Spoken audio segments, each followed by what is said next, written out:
I spoke to my mum when I sort of felt like I needed help grieving the loss of my nana, because like I said, we were very close, and losing her so suddenly when we weren't there was really tough.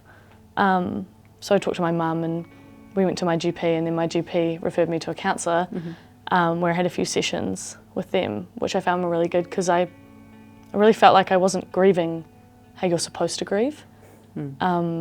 Like in the movies, when you see them, they have a whole breakdown and they smash everything in the house, and then they're sobbing, and then they're like going to the edge of a bridge and screaming as loud as they can, and they're doing all of that, and I just felt quite numb, I guess, and I wasn't really crying, and I felt like the way I was grieving was not right. Like it wasn't the natural way you're supposed to grieve. And so I think seeing the counsellor for a few sessions really helped me with that, because they sort of said to me, like, there's no specific way you have to grieve, and grieving is sort of different, but it almost felt wrong the way I was grieving. It was really confusing. Absolutely. And I think, you know, it is incredibly confusing, and we don't know how it's supposed to go, you know, and I think you made a really good call, because I think whenever something is happening in our lives which we're finding really difficult, getting a hand with that can be a really good idea. And often it's useful to be able to kind of chat with someone who's not in our family, or who's not, you know, connected to the sad thing that's happened. Because we feel freer to be able to just just let it go. We're not worried about upsetting them or offending them or anything like that. Definitely. We can just go, here's this puzzle that's happening for me in my life. Can you help me understand it?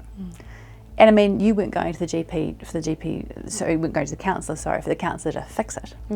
You were going because you wanted to understand what was happening and sort of have a place to talk about that. And I think that makes a lot of sense.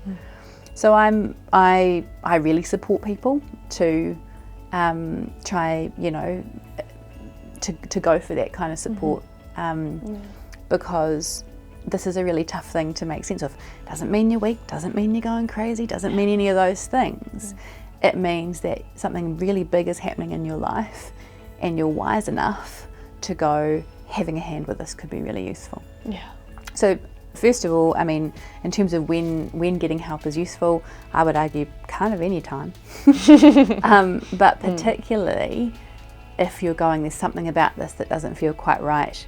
I'm looking at the people around me, and actually I'm having much longer lows than they are, or it's impacting my ability to go to work, or, you know, I'm just feeling furious all the time, and it's impacting my relationship with other people, and I want to be able to get some support around that. So if it feels like it's tipping into something beyond grief, that's a good time to do it. But also I just think in any situation of grief, when you're going, actually having a hand with unpacking this would be useful. Getting some help's a really good idea. I think you made a really good call. I'm really happy that it was useful for you. Yeah.